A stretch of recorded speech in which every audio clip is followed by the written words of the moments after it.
All right. So we've had Jay on. We've had Austin. We even had Caleb. Don't know what he has to add. Who do you think we should bring on next? Honestly, coming off a loss, I'm just ready to keep it positive. Let's just get in the nuts and bolts, bring on somebody that's real insight, probably a champion or a veteran voice. Someone has league respect. I completely agree. A champion, a veteran voice. But what's better than respect? Fear. I think we should bring on the lightning rod, the villain of this league. No. Absolutely not. We're not giving him a microphone. Rethink the drama, the ratings, the sheer entertainment value. People are going to listen just to see how much crap he says. They have to. This isn't pro wrestling. This is our league. We love it. And platforming somebody who lives off negativity, that's dangerous. The second he's here and gets this mic, he wins. He doesn't win if he comes on. He wins if we can't face him. If we run scared, if we can't handle it, that's when he wins. You put him across from us, we expose him. That is how you beat a villain. Beat him? You can't beat him. You feed him. You give him oxygen. He burns the whole league down, and you'll be the one holding the matches. Or maybe I'll be the one giving our 20 listeners what they actually want. You know what? Fine. If you're dead set on platforming Tyler Cox, then count me out. What? I'm talking about Jason Maddox. Jason Maddox, the Syracuse professor? Welcome back to Is This Thing On, the podcast that takes you inside the chaos, comedy, and glory of our league. I'm Reed Watson, and with me as always, my co-host, Patrick Bales. Pat, how do you feel? Okay. We have an okay lineup this episode. First, we're going to sit down with Jason to talk about a strong start. And after that, our other villain, Tyler Cox, joins us for Who's This Guy? Strap in. It's going to be bumpy.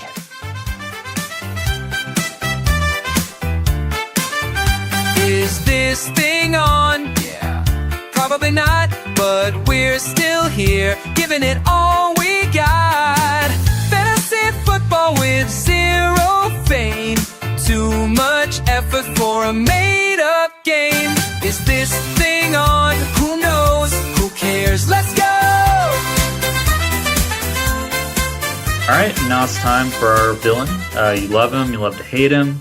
We talked a lot about him. He's had his name spoken on this podcast more than mine. It is Jason Maddox. Welcome to the show, Jason. Thanks for having me. It's great to have you, is what I would say if I was into lying. Okay, Jason, you're back to your winning ways. It's unfortunate for all of us. What do you mean back? Buddy, I don't know if you want to dig up the record since COVID, but it hasn't been going so hot in a way that you would like it to go. But you look like one of the serious threats this year. 4-0, second highest point total in the league. Tell us about your start. Yeah, it's been pretty solid. I've definitely already feel pretty good about a couple of the waiver pickups I've been able to grab so far, like Bo Pribula from Missouri. I am very excited for my quarterback situation with Byron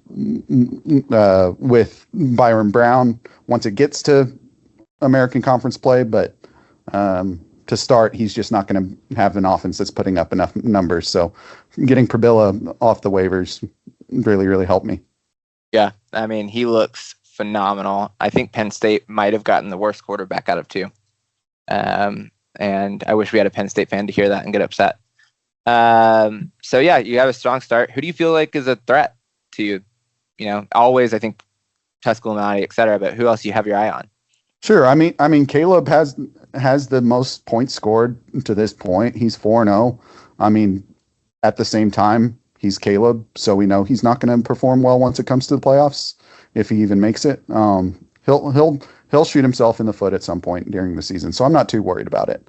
But yeah, Jay definitely has a very scary team. I would say he is probably the favorite to win it all, and that's okay. I'll just wait till we're getting closer to the trade deadline, and I'll hit Jay up, and I'm always able to get some good players for cheap price whenever I go to Jay. So, yeah, I think he might not pick up your calls. If he's smart, he's blocked your number. So I want to take a look at your roster. You mentioned Pribula. I think something you typically don't do is load up on a lot of freshmen, but you do have Underwood, who looks solid, Davidson, and then 2 of your minor spots, Phil. What's your hopes for these guys? What do you think? Yeah, I do feel very. I am kicking myself for the Davidson pick as early as I did. I was working on some misinformation. I had heard that he had won the starting job, and found multiple articles claiming that he had. So really frustrated that I used my first round pick on a guy that may not play much, hardly at all. But I feel like I can still make that up with other guys on my roster, especially at the running back position. Mekhi Hughes has also been a huge bummer. I don't know if there's ever been a letdown through the first 2 weeks as big as what Mekhi Hughes has been this year. I mean, Byron Brown was also an awesome. Did you pick him up on waivers? I can't remember. No, I drafted him his freshman year. You can look up his transaction history, but I'm pretty sure I drafted him in like the 14th round his freshman year or something.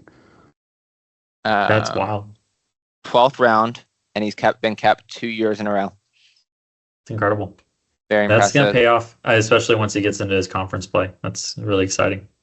So, league's looking strong. Jay started off to a bad start, but last week had a barn burner of a matchup versus Where'd My Wing Go, run by Peter.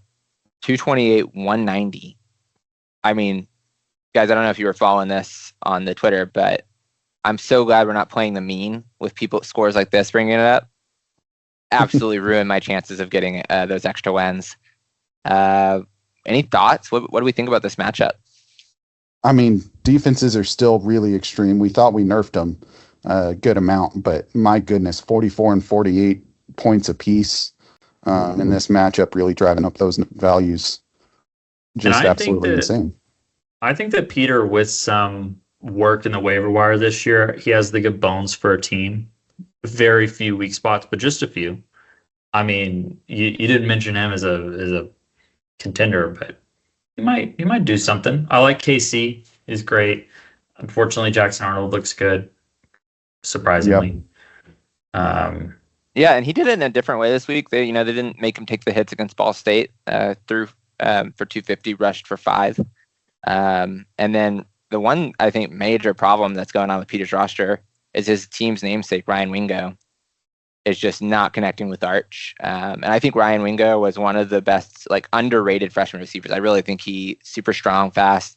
But luckily, Texas's quarterback is not living up. And so they're having a hard time getting in the ball. Going back to Jackson Arnold, I will say it will be interesting to see what happens when there's a team that has actually heard of a quarterback spy he plays against. That I'm convinced that nobody on the Baylor staff has any idea what that is. And on Jay's team, I mean, just a super strong performance. But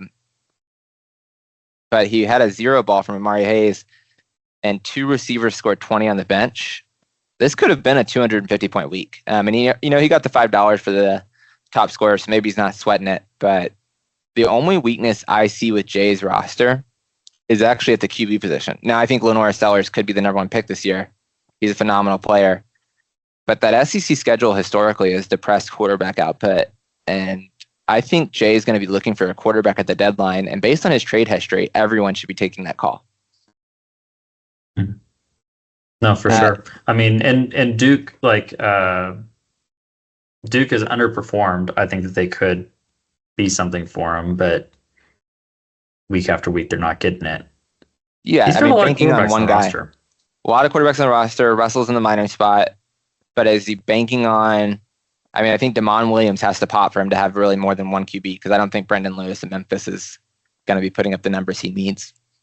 It'll have to be that or a waiver pickup, or there's a good chance he tries to trade for a quarterback like you mentioned. Yeah, and again, can't emphasize enough. If Jay Kennedy wants to trade with you, answer the call. And it's never a bad idea. Especially me, Jay. I have several quarterbacks. Just hit me up. be happy to discuss trading one to you. All right. Now we're going to talk about some matchups next week. Jason, you have the honors. Pick your matchup of the week. Well, obviously, I'm going to go with my own matchup, and I'm playing against Patrick Bales himself. I will say, man, did I get hit hard this upcoming week with just everybody on my roster either being on a bye or having the 0.5 multiplier. And I am a little bit worried about my output this week.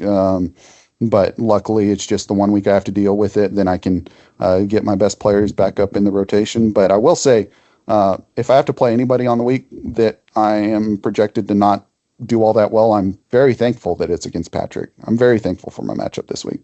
Yeah, I'm not a conspiracy theorist, but if I was a historically strong team and the commissioner set the schedule after the draft and could look at everyone on the roster's schedule and then make up the matchups so that potentially his matchups are playing a disproportionate amount of FCS teams, that would be a real shit move from the commissioner. But luckily, I'm not a conspiracy guy, so I don't think that that's what happened. I think it's probably all above board. On this matchup, I want to call out South Carolina's offense. They are using the tight end in like new and innovative ways. I've seen them line him up out wide. I've seen them do jet sweeps. It almost is like he's a receiver out there, but he's the not. Nick Harbor guy? Yeah. I mean, I don't know. Yeah, it really is strange how he basically looks like a wide receiver, but we all know he's a tight end. Yeah. I mean, he must be. Fantrax said so. This is an aside. I am running a 3 tight end offense this week as a result of that. This is probably, I have the strongest tight end group in the league, I would say so. And I would also say I have maybe the worst team in the league. And so those two facts together mean I am starting 3 tight ends. I'm pretty excited about it. I don't know if that's ever been done before. Your Koziel pick, I was just about to grab him, and I thought that was really, really great value when you were able to pick up Koziel. I will match the Sean Tucker trade right this second. If you give me a first, second, fifth, and 2 good players, Koziel's yours. That is very tempting.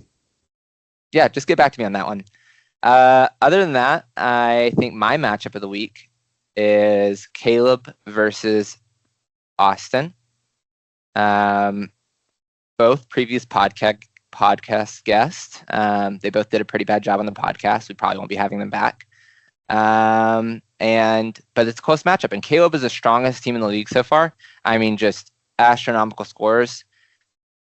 I think Caleb takes this, but Fantrax really likes Austin here. What do you guys think? Yeah, I mean, this is Caleb's first or kind of an early challenge for him as he's looked better and better this year. I mean, I do think that Ty Simpson versus Wisconsin, I know that like everyone kind of jokes about being down on Bama, but I think he's going to air it out. I think it's going to look good. Carnell Tate also versus Ohio is a really awesome because that's not half.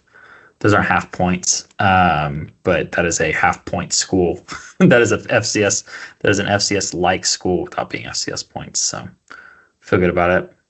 Yeah, I definitely like Caleb's chances here. I mean, again, until he does something like, dropping Carnell Tate in the middle or Justice Haynes in the middle of the season, he'll be fine until he makes a mistake like that. But he's first 2 weeks of the season really, really overshot the projections. And I think that is a trend that'll continue this week for him. Now, one thing I want to call out is Caleb's starting a defense playing an FCS school, so we're going to have that 0.5 multiplier issue. Whereas I think Austin has one of the juiciest matchups for a defense this week. SMU at Missouri State. Now, it is Missouri State's home opener as an FBS squad, but they are horrible to the point that Lincoln Riley's defense looked good against them, and that just isn't possible. I think that single matchup could swing the week. They're projected to get 26. I could very easily see them getting 45 or 50, even with their modified defense rules. And if that happens, Caleb loses. But on the strength of the offense alone, I like Caleb's chances here.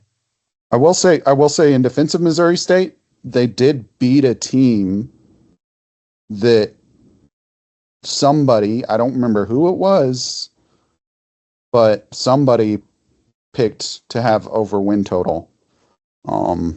And Missouri State, who might be one of the worst teams in Division I, got the win at Marshall. Yeah, I don't know who picked that over win total, and we don't need to name them unless we have their name, in which case we absolutely should.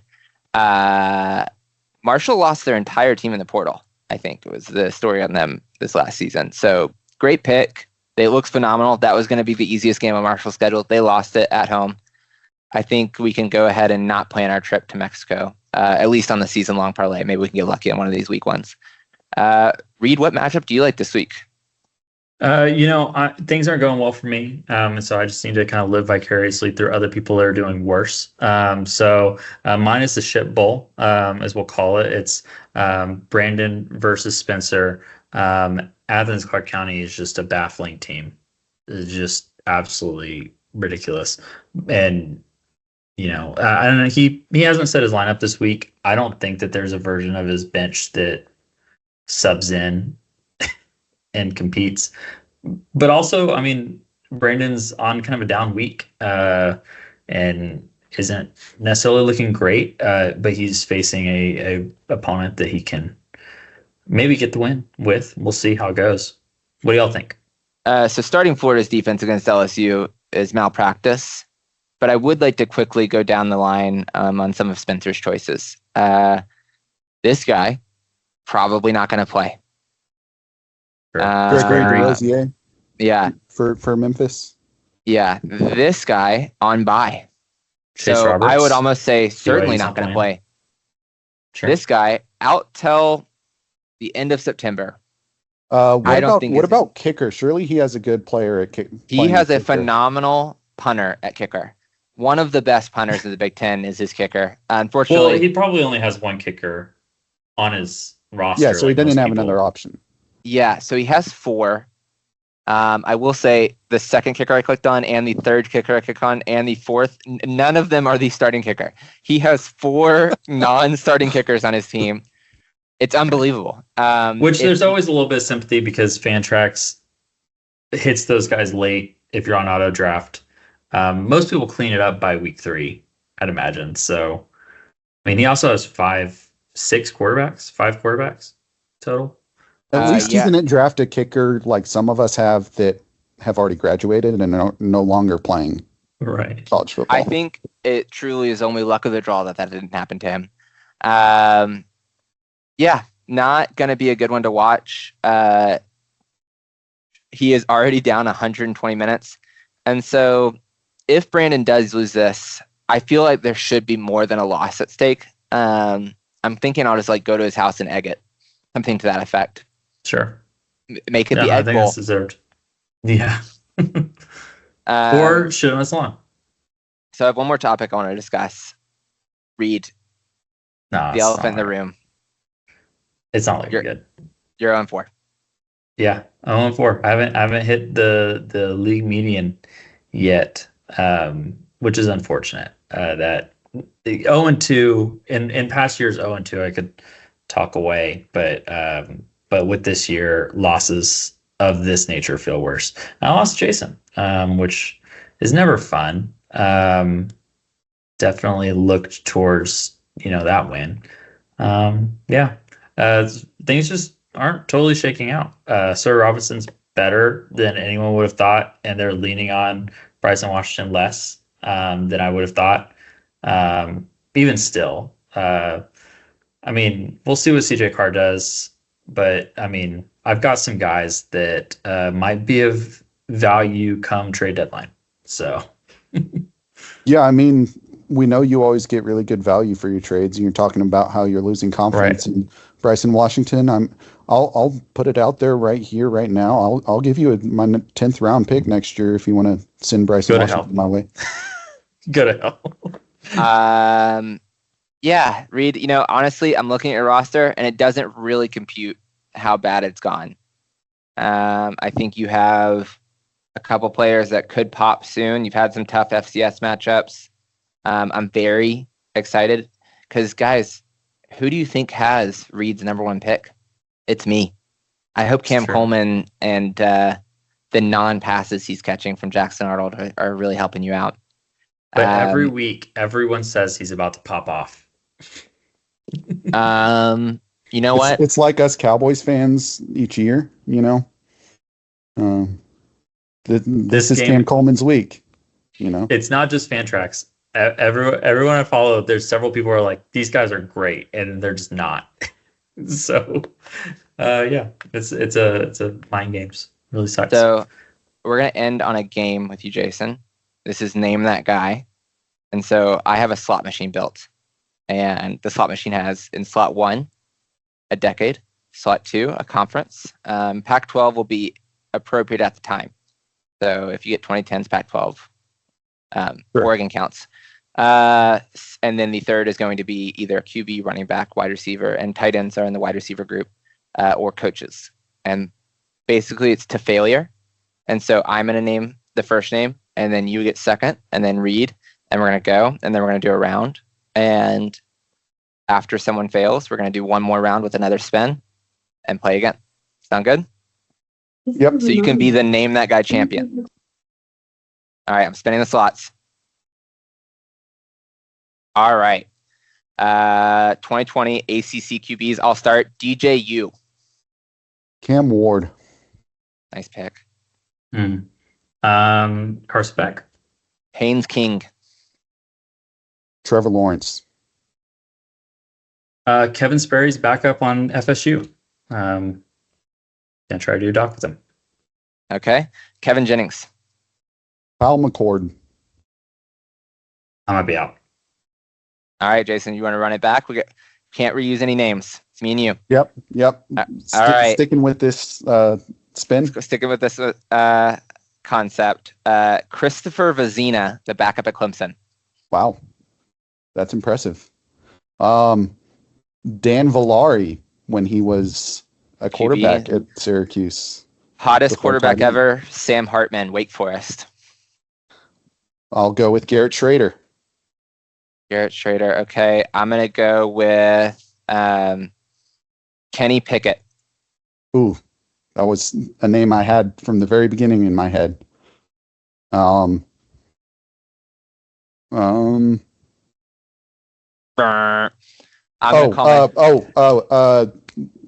The Cal freshman starter this year with the really, I remember his name. It's just impossible to pronounce. If you can say it correctly, and we're going to judge this as a group, I will count it. Jaren Kiwe Sagapolutele. We'll count it. Eli Holstein, current pick. Next one anyway. Current pick QB, Eli Holstein. Yeah, you got me.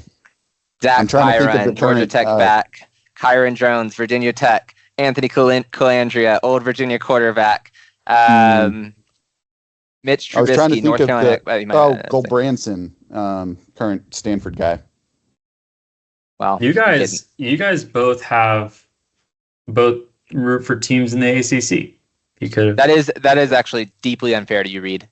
Yeah. We should have done Baylor quarterbacks who no longer play for Baylor. We could have listed for an even longer period of time. Well, Jason, thank you so much for coming on the pod. I would say I'm rooting for you this season. I'm absolutely not. I think I echo the sentiment of the league based on our Who's That Guy interviews. I wish you the worst luck, and I hope your team breaks their legs, but not really, because that seems like I'm a horrible person. All right, I'll think about it, but I hope your team does bad. You know, hatred just fuels me, so I want to keep those evil thoughts coming. I have so much time on my hands for my friends and family, and I don't know what to do with it. Has this ever happened to you? Try the coffee calendar system. We'll get you volunteering at your church night and day so that you don't see your family or friends again. We'll have you working with kids. But I'm not very good with kids. Doesn't matter. We'll have you helping with safety. I'm not very tough. Doesn't matter. The important thing is that you're not present for anyone outside of church. Coffee calendar system. Call right now. All right, it's time for Who's That Guy? Today we're joined by Tyler Cox. Tyler, welcome to the show. Hey, thanks for having me, guys. Wait, are we doing Who's That Guy or the other one? Who's That Guy, right? We said you wanted to Who's That Guy? And at the top, Who's That Guy? Did I not say who's that guy? I don't think so, but maybe. All right, we're gonna run it back. Sorry. You did, but then Okay, there it's my wasn't a fault. follow up after Tyler I was- Cox. I said, "Hey guys, Okay, Take your my bad. We're good. This is literally the first thing we're doing. All right, let's do it again. All right, guys. So now it's time for Who's That Guy? Today we're joined by Tyler Cox. Tyler, welcome to the show. hey, thanks for having me, guys. Looking forward to it." Okay, off the top, Tyler, who are you? Who do you root for? Where do you live? And how did you get involved with this league? Go. Okay, Tyler Cox. I went to Baylor alongside the vast majority of this league. So Patrick, Reed, Brandon, Ricky, and the crew. So part of the core founding members of this league. I'm part of the cabal known as the Rules Committee. I obviously root for Baylor. I forget what else was part of the list, but generally I live in Waco. I work in consulting. I'm a three-time champion of this league. As part of this segment, we're going to highlight some of your best moments. And I was looking through your transaction history, Tyler, and you are a draft wizard. And in the 20th round of the 2021 draft, you selected Marvin Harrison Jr. I mean, prescient. Already this guy is borderline Pro Bowler, elite, almost the number one overall pick. So just elaborate what you saw in Marvin Harrison Jr. so early. So I think that kind of lines up with my strategy. I think there's a couple of other folks in the league that kind of try to follow it, but try to find the elite systems in CFB. And Ohio State wide receivers are kind of a known commodity. So that year, if you also look at some of my earlier picks, I'd also picked Jackson Smith and Jigba in the 16th round. So drafting Marv as a freshman, just thought it was a very worthwhile swing that I could take. Yeah. Wow. Well, smart because that QB room was stacked at that point, right? I mean, you had bench, second and third string were all going to be throwing the ball to him. Yeah, and sure, he was still behind, and that's why he probably fell, was because he was behind the likes of Garrett Wilson, Olave still at that time. But hopefully that was a good investment. But I feel like you're setting me up for what then happened at the end of that year. So Wait, what happened? I hadn't gotten that far in your transaction history. yeah, so in my push to try to make the playoffs, I ended up dropping Marvin Harrison Jr. I did not end up winning the league that year, so I guess you could then say that's my worst transaction ever. Now, that's kind of a long time ago, and so I don't really remember, but you had that system guy strategy, which makes so much sense. So had he transferred out of Ohio State? Was he no longer a five-star Ohio State receiver when you dropped him? No, he was still an Ohio State receiver, still very well thought of. I don't even remember who I dropped him for, which is, I guess, a sign of how bad the transaction was. But heat of the moment, late night in 2021, I thought that was the right thing to do. But yeah, ended up dropping him. He turned into Marvin Harrison Jr. in 2022 and 2023, and then I ended up trading back for him in 2023, giving up a first-round pick because I missed him so much. So now this is kind of jogging my memory. I'm looking at the very next game after you dropped him. Is that the game where he had 6 catches with 3 touchdowns in the Rose Bowl? Is that am I getting that right? That was the immediate next game? potentially. Okay. Yeah, I mean, to say the least, it was not a good move in hindsight. Even in the moment, probably should have thought a few more times about it. But it all ended up working out okay. I ended up winning the championship in 2023 when I traded back for him. He was a key component of that team. So all in all, I think I'm okay with it. Okay. Well, thanks so much for your going over that transaction. I had no idea that you ended up dropping him. I probably wouldn't have even talked about it had I known that went that Really way. embarrassing. We need to do our research for sure. I'm sure. All right, so now we're going to go into our lightning round. We're going to get your range of opinions on a CFB topics, fantasy topics. This is a timed segment, so at some point Reed might have to cut us off. Yeah. But I'll watch the time. Just give us quick answers. Don't even think about them. We'll go. All right, Reed, go ahead and get us started. All right. Waiver wire or draft? What's more important? Waiver wire. Trade up or down? Trade up or trade down? Trade up. Greatest villain of the league. Me. Prospects or veterans? Veterans. NFL or college? NFL. Okay, and now favorite child, Preston or Claire? Oh, we're out of time. We're out of time. Okay. That's cut. Okay. Next segment, It Follows. This is based on the obscure horror movie, It Follows. Who have you cursed with this league? Who have you brought in? Who have you ruined hours of their weeks with? Yeah, so I think I've cursed Hunter probably. Had him join the league in 2019. He immediately found success. He drafted, who was it, Burrow, Chase, Jefferson. For some reason, they were all still on the waiver wire when he joined the league 1 week late. And he immediately rode that to a championship. And I think he's been searching for success ever since then. So 5 years of wandering in the wilderness since then. I think that's his curse to bear. And it's cost him literally dozens of dollars, which I know weighs heavily on him. He would love to be able to trade away his first round pick for the entry fee. Okay. Tyler, thank you so much for your time. Thanks for being a Who's This Guy segment. I feel like I know you better. I'm sure Reed does as well. This is your opportunity. Parting shot, parting thoughts. Unedited, unfiltered, 15 seconds. Get your thoughts out or your shots in.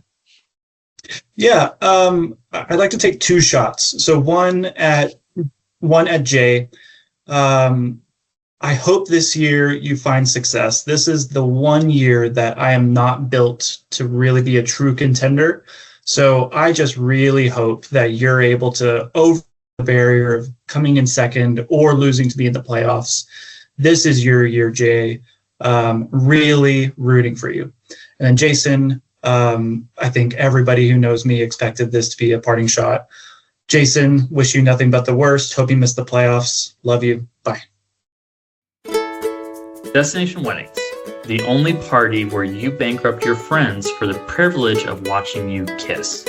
Caleb and Evelyn can plan yours because they did it once, and they're pretty sure it was magical.